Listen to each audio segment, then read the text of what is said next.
Got a little different video for you guys tonight. We're actually not going to be fishing, if you can believe that. I'm actually heading out to the archery range here in Anchorage. I'm meeting my buddy Orin out here, and we're going to walk through and shoot one of the courses. But we're getting ready for some big hunts this year. We got a moose hunt coming up in a week and a half, 2 weeks. We're heading out on. We got a brown bear hunt down on east of Fognac in end of October, beginning of November, and then early to mid-November we're heading back to Iowa, where I'm originally from, and we're going to be doing some whitetail hunting down there. So I'm doing all three hunts with a bow. I think Orin's doing at least the bear and the deer hunting with a bow. I think he's going to use a rifle for the moose. But either way, we get out here to the range about once a week and shoot, sometimes a little bit more depending on the weather, and getting ready for those fall hunts. So we're going to take you guys along with.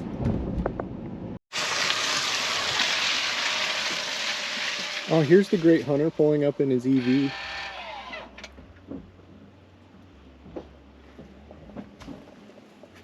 It's a cute Tesla. Just in time for the rain to stop here. Yeah. I mean, it was pouring rain here a minute ago. Yeah, it was. It was hailing over at my place not too long ago, so. I'd give Orin more crap for driving a Tesla, but he's got a plane that burns about 10 gallons of gas per hour. So he's got to offset his carbon footprint somehow. My truck burns some too. Yeah, I guess. All right, this is the entrance to the range here. Northwest Archers is the range here in Anchorage. We're both members, so we shoot the, they have a static range, which is open to the public, and then they have some walkthrough courses for members. We're gonna be shooting the walkthrough course tonight. Varying target distances, usually from 20 to, I think 60s or 80s the long one. We usually shoot it for about 60, but yeah, let's get started.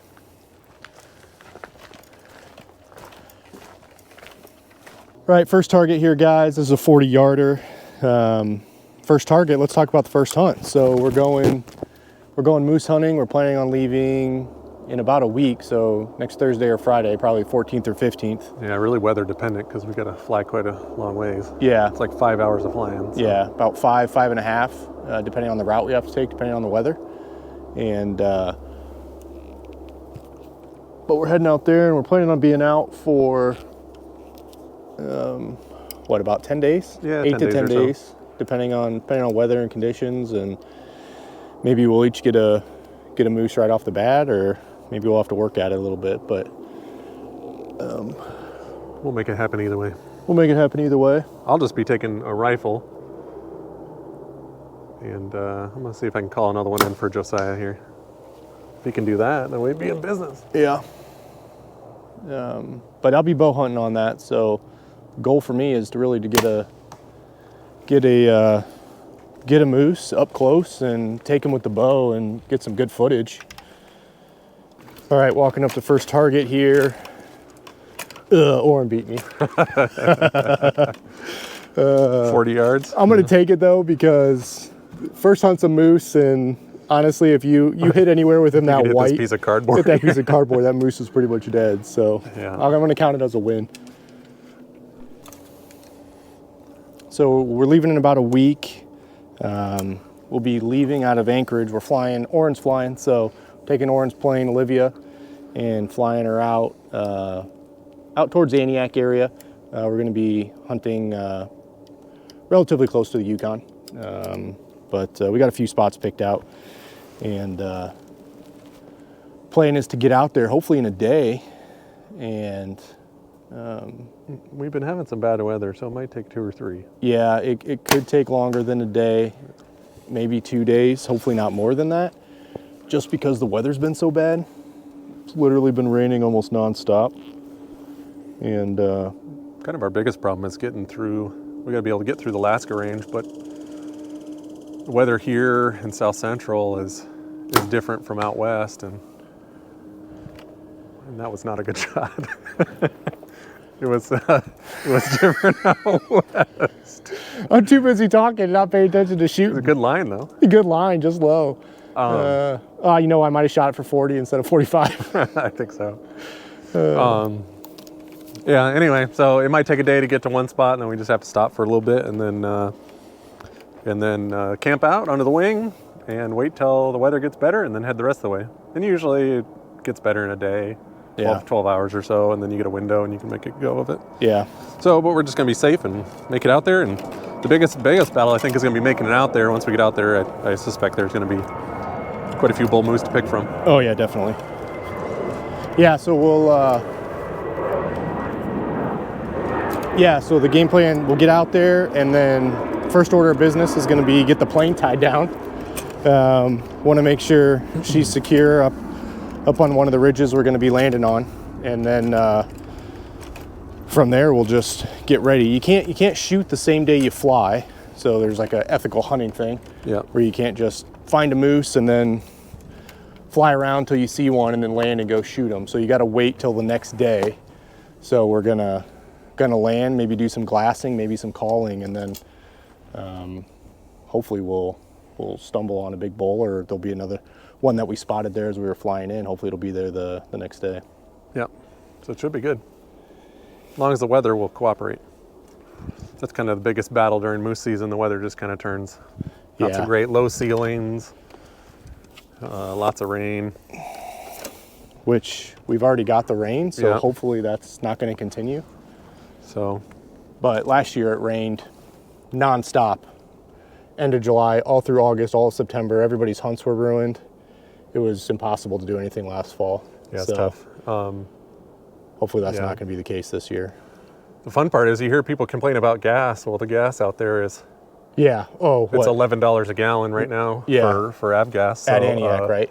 Yeah, and every time I get some, I'm going to need at least 20 gallons. Yeah, like I said, the plane burns. We're gonna burn through at least 100 gallons, more like 150 gallons probably. So is what it is. I mean, relatively cheap in the grand scheme of things, but for a moose hunt, Alaskan moose hunt of this caliber, but still not a drop in the bucket. But yeah, it's what it is. Yeah, freedom isn't free, right? Yeah, no. Something like that. Next target.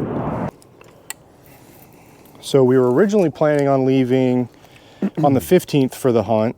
As I said, we may be leaving a day earlier, kind of depending on that weather window. But we still need to get all of our gear together. So actually next week we're going to be kind of going through our gear together and seeing what we want to take, what we don't want to take, and just kind of consolidating and coming up with a game plan. And we'll probably post a video on that shortly before we take off. And then the video after that's going to be hopefully a couple moose down. The biggest issue is keeping it's not necessarily a volume issue in this plane, it's a weight issue, because we want to be able to take off and land kind of wherever we want to, and the more crap you bring, well, nice, affects where we can land and take off. So we really want to keep the weight down as much as possible, and also kind of load it as far forward as we can too, strategically. Yeah. So anyway, we got a couple things working in our favor. First off, we got large fuel tanks. We got outboard auxiliary fuel tanks. We got a belly pod, so we can load things into the belly pod. And then we're probably going to be, if we do get a moose, Orin's going to load that up and then probably fly that back to Antioch. Yeah, I might be able to get it in one flight, but I might have to take off with half the moose, and then just land just a little ways away on a bigger spot, and then come back and get the rest of it, and then land a spot that has a little bit more room. And then I can safely make sure I can get back, because we're only by ourselves with one plane way out in the middle of nowhere. Yeah. And we don't want to have anything happen, so we want to be kind of careful, and a 15-minute flight isn't a big deal. Yeah. Anyway, and then I can take the whole moose back to Antioch and ship it Northern Air Cargo back to Anchorage, all the meat, and then they'll keep it in the freezer until we get back to town to get it from them and take it and process it. But we'll end up getting about, maybe a little over 500 pounds off each moose of meat, plus the antlers. So. Yeah, hopefully we get two big ones and we can tie those suckers up on the struts and fly all the way back with these giant moose horns up on struts. It's going to kill our airspeed by about 10 miles an hour. Probably chewing up an extra 5 gallons an hour too. Yeah. but it is what it is. Yeah, as Orin was just saying, like safety is kind of paramount when you're flying out in remote places like that. So we do both have satellite communicators. So we each have one of those. If anything is to happen, we can still reach out, and I check back in with Andrea every day and let her know that we're good. If you don't have one and you're looking at one, I use a Zoleo. I'm gonna fix my peep sight. Our buddy Arn, he's made an appearance in some of my videos. He was in my road trip videos. Yeah, the fishing video, yeah. He got a Zoleo a few years ago and kind of turned me on to him, and I got one and really liked it. So satellite communicator, but it attaches to your phone, and so you can still message through your phone and stuff while you're out and about, even with no connection, just on regular cellular. So I use a InReach. Well, hopefully I don't have to use it very much, to be honest with you, but it has an app, so you can actually just text through your phone, and or it has an SOS function if you're in an actual emergency. Yeah, so does the Zoleo. Yeah, and then, but that's only if things have gone like horribly wrong. And hopefully don't ever have to use that.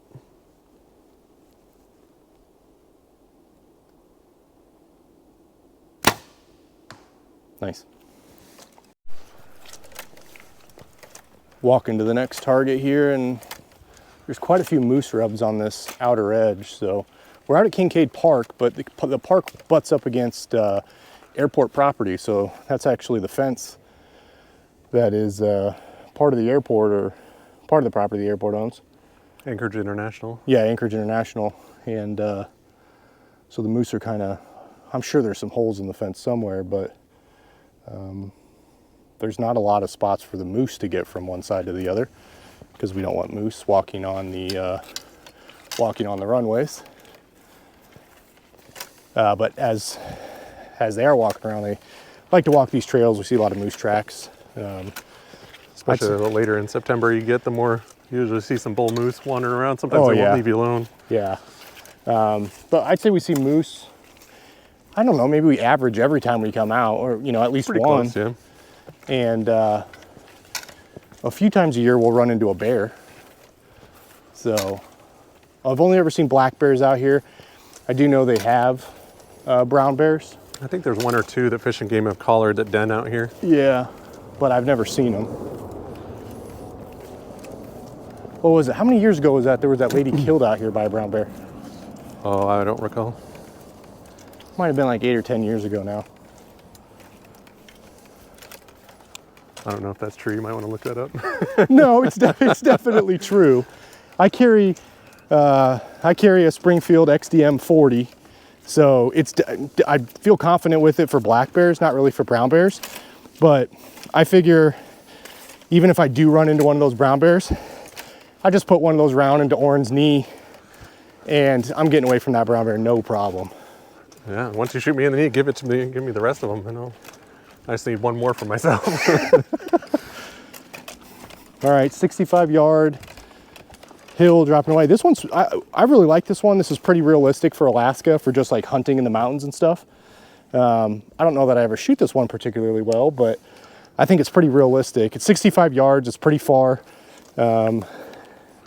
Any lower 48 guys who aren't like elk hunters or something out west are probably like, 65 yards, that's ridiculous. Yeah, I would agree, because I grew up in Iowa, so shooting like 20, 30 yards out of a tree stand is pretty typical and about all you do. But up here, I'd say for caribou, this wouldn't be.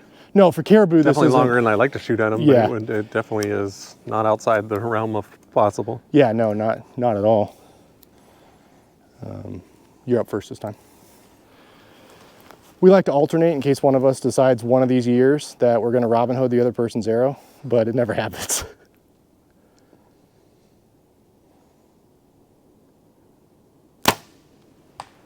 Yeah. That ain't bad. They weren't good either.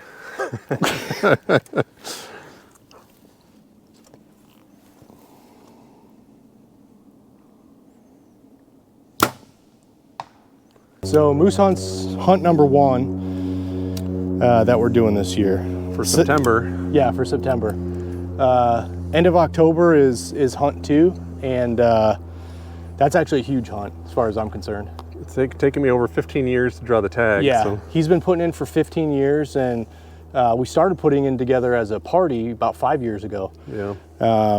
But that's for east of Fognac brown bear. So if you've heard of Kodiak Island and the Kodiak brown bears, so a Fognac Island is just to the northeast of there.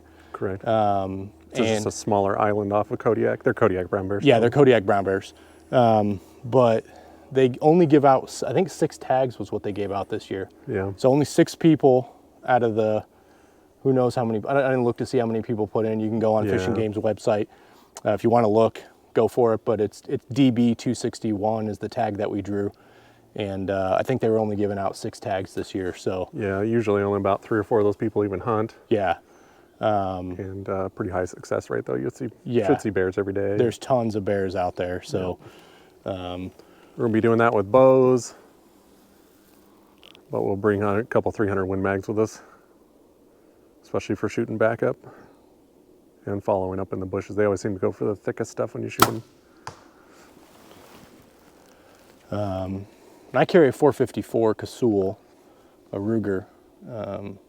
Is if you've seen any of my other videos where I got a revolver on my hip, that's usually what I'm carrying as well. So, but yeah, we're both going to be bow hunting for the bears. So hopefully we'll get some up close and personal footage of being right on top of some. There should be some scary, some giant brown bears. I might have to bring some extra shorts with me. I killed one before with a bow, so yeah, I don't think it'll be. I've taken a black bear with a rifle with my 7mm, but I've never well, I shouldn't say I'd never brown bear hunted. I've never drawn a tag and specifically gone and hunted them. I mean, you can kind of hunt for them every year when you're up here hunting moose or out hunting and stuff. It's a nice thing about being an Alaska resident is you kind of get tags for everything for next to nothing, essentially. You never know what you're going to see. But yeah, this will be my first brown bear hunt, and I'm doing it with a bow, so super pumped. We should also be able to get, we'll run into black-tailed deer. The winters have been a little bit rough here, but not, we'll see. But we should see some blacktails to hunt too. And then we'll pick up some registration elk, Roosevelt elk tags. Yeah. I've killed one elk out there with a rifle before, but I've never killed one with a bow. And I might shoot another one with a rifle if I get the chance to. They're probably the best animal to eat here in Alaska. So. Yeah. I don't know, moose is good. Depending on what kind of moose you get. All kinds of stuff, yeah. Everything's delicious up here. So when we get to Kodiak, we'll get an Airbnb and get some more stuff that the airlines might not let us take. We'll probably have to. We're flying commercial from Anchorage to Kodiak, so we'll have to just Alaska Airlines there. Cargo some of our gear over, our Arctic Oven tent, some of our stuff. But yeah, then once we get there, we're gonna go over to Seahawk Air and they're gonna load up our stuff, and we're gonna go in a Beaver, which can carry a lot more than we're gonna bring. Usually they carry, 4 people and a whole bunch of gear, but we're going to be pretty light. We're not having to go that far even, so we can bring. And camp can be a little bit nicer than moose camp here. Moose camp's going to have to be pretty light and lean and mean, but that hunt, the daylight's going to be pretty short. End of October, being in November up here, it's dark half the day almost. Yeah, so you only get a few hours to really get out there and try to get a couple stalks in or whatnot. So we'll have a good amount of time that's just kind of sitting around the tent or working on stuff around the campsite and stuff that we need to do. So so it'll be interesting. We should see some foxes. We'll see black-tailed deer. Might see some elk. We'll see bears for sure. Yeah, there's lots of ducks. If we don't see any bears, it's going to be the worst brown bear hunt ever. That ain't going to be a problem. We're going to have more than enough bears. We're going to have more bears to deal with than we want, probably. So as our hunts go on this fall, they get kind of more cush.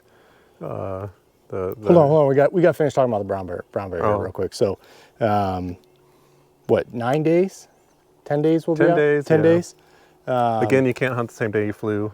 Yeah. So first day is going to be getting in, setting camp up. And like you said, we're taking an Arctic Oven. So if you don't know anything about those tents, they're super cool. Very insulated. So we took one up on the Hall Road last year, and we went on a caribou hunt up there.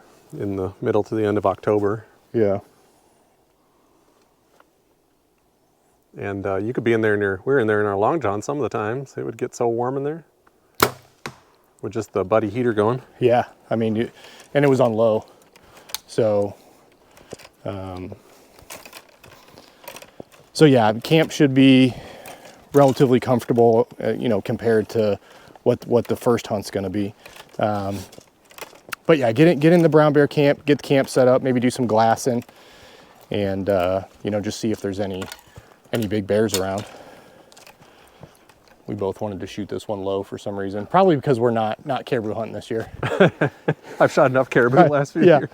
I killed a bull the last 2 years with a bow. And I got one last year, yeah, with the bow, and then didn't get one the year before that, but the year before that I did. Yeah.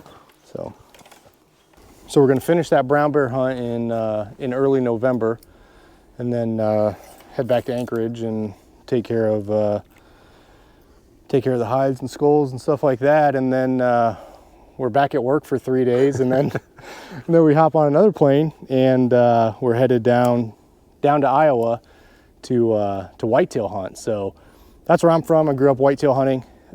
You've never been. I've never been to Iowa. He's never been to Iowa, but you've been whitetail hunting. Just I've been whitetail hunting quite a bit. Not in Iowa. So we'll be hunting on tree stands for that. Maybe we'll get on some coyotes too. Yep, should be shooting bows for those. We've been working as non-residents. It's taken us 5 years to get enough points for a tag. Yeah.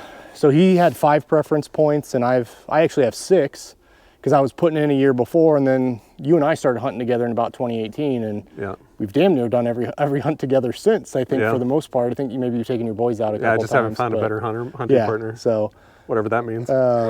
So we've done quite a few hunts over the past 5 years. But I got him starting putting in preference points in like 2018, so, or maybe it was 2017 even, I don't remember for sure. But so we finally have enough points. So we're gonna be heading back, and yeah, that's gonna be our easy hunt. As he was saying, it's getting easier. You know, moose hunt's pretty minimalistic, and then we get a little bit better with the bear hunt. And then any of you people who deer hunt back in the Midwest or anything like that, like go out, sit in a tree stand for a few hours, head back to camp, maybe take a nap in the afternoon, maybe have a beer or two, and then get ready for the evening hunt and get back out in the tree stand a little bit before sundown, and then have some steaks or brisket before you go out. Yeah, exactly. And then some more when you get back. So that'll be our final hunt for the year. We'll be there for about 9 days. Yeah. Hunting whitetail. So we each have a buck and a doe tag. So we'll each have the ability to take 2 deer. So that should be pretty good. We're hunting southeast Iowa. Sorry, there's a plane flying by here. As you said, we're close to the airport. We're hunting southeast Iowa, zone 5. So that's why it does take so many preference points. If you're familiar with the Iowa point system, it's kind of the primo zone in Iowa. That's where most the big bucks in Iowa are taken out of the southeast. So who knows if we'll get anything. Maybe we'll be shooting some basket 6 or 8s, but it's always fun shooting stuff with a bow. So occasionally I kill big stuff. Yeah. But, most of the time I shoot, he makes fun of me because I shoot the first thing that comes along with horns. Sometimes you got to do it when you're bow hunting, right? So it's a different kind of challenge. If you're not familiar with it, you should give it a shot. But I'm a little bit pickier with the rifle. Yeah. 40 on this. But we'll be back there. We'll be whitetail hunting, and like I said, I haven't been back. I think 2017 was the last year I was able to hunt back there.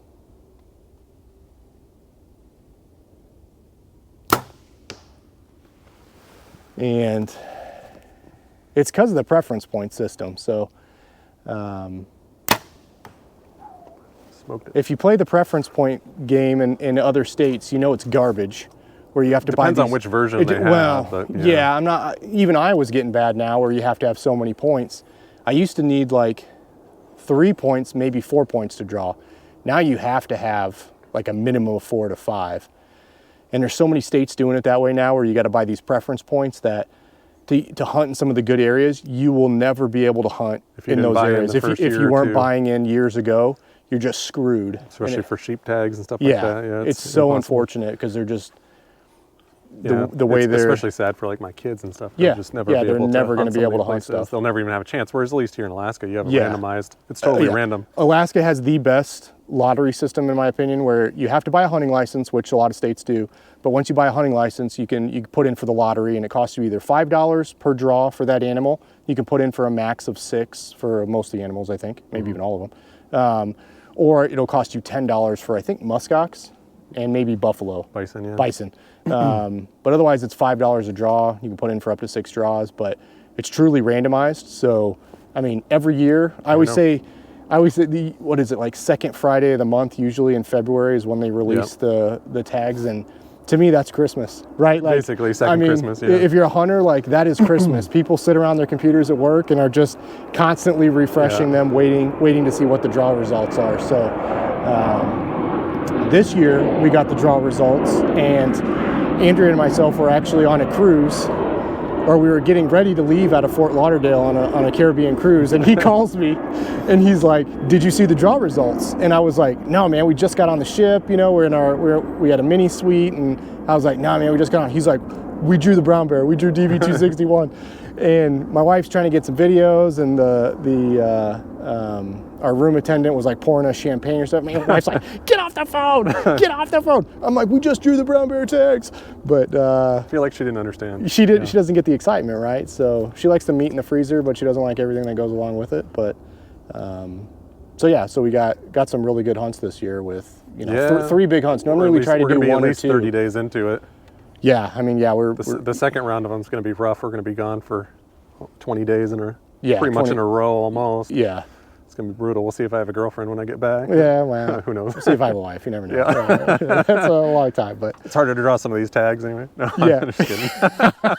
Like this brown bear one's taking me 15 years. 15 years. I mean, you go out find your girlfriend in a day. I mean, I got to edit that out. Julie doesn't watch these anyways, does she? She does sometimes. Oh, dang it. Hopefully Andrew doesn't watch this either. But yeah, so those are our 3 hunts. So we're gonna be filming all 3 of them. So I'll be posting videos. We'll get this one up here in a couple days.